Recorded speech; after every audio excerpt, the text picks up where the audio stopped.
Good morning. I've shared a lot, or sometimes, with you about my sisters in the past, my two younger sisters. And both of them had quite a few friends growing up. Friendships that lasted well into high school, and in some cases, even to this day. They're still friends with their childhood friends, with their high school friends. Friendships that developed from just hanging out together, going to each other's houses on the weekends or after school, to perhaps having a job together, to perhaps consulting one another during their dating, and then eventually their marriages. And in the dissolution of marriages, those friends have remained steadfast. And there's something to be said about watching those friendships develop and grow, right? A friendship doesn't start out looking like it looks today. It grows, changes, meets the needs of the individuals in the relationship. I've had a few of those relationships later in life myself now, where the relationship means so much to me as an adult. There's even something sacred about some of those relationships that I have, where I can talk about my experiences of the divine and what swirls around in my head about life. And, well, you have friends like that too. Friends who are there not just because they have to, but because they want to. There is a deep love that actually becomes part of that friendship. A deep, accepting, flexible, abiding love. Those relationships are precious. I've been, the last few weeks, thinking about my relationship with God. I mean, I'm always thinking about that, right? But just really turning it over in my head. And now that we're in Advent, I'm trying to pay more attention to that relationship. And it struck me the other day that the divine does not just love me. The divine also likes me, likes being with me, likes what's within me, likes the way I approach the world,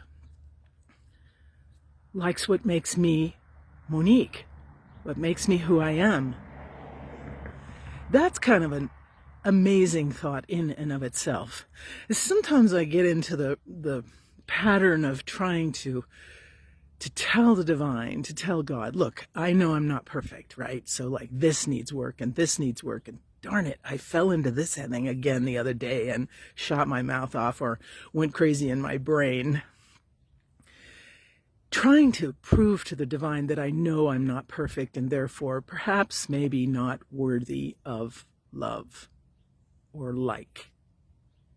And it struck me this morning in my prayer that, I was praying over Psalm 139. You probe me and you know me. You know when I sit and when I stand. You understand my thoughts from afar. You understand my thoughts. You encircle me round. You place your hand upon my shoulder. There's a wink in God's eye when God listens to me try and disabuse God of who I am, right? Proving to God, like, I'm not perfect and therefore you should hang around till I am. I'm the first to tell you that's very faulty theology, but I do fall into it.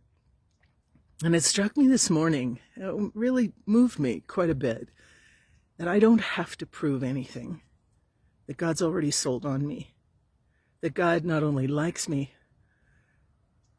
but loves me. And then I thought, it's interesting, isn't it? What if we flip it? We love the divine. We're taught to love the divine. We're taught to include the divine in our lives and to try and emulate the divine in our lives, to model our lives on the patterns of what God has laid through God's own example. But do we like the divine? Do we like God? Have we ever considered that? Do I like God? In a relationship that's lasting, I don't just hang out with people because I have to or because I'm afraid of going to hell. I hang out with them because I like them. So maybe that's something to pay attention to today, to spend some time chewing on. I love the divine. I love God. But do I like God? And what needs to grow in my relationship? And Advent is a perfect time for that, in order to have my relationship go the distance, go a little further than it is right now. How do I learn to like God? And that's by spending time and pursuing and asking questions. What a great task for us today.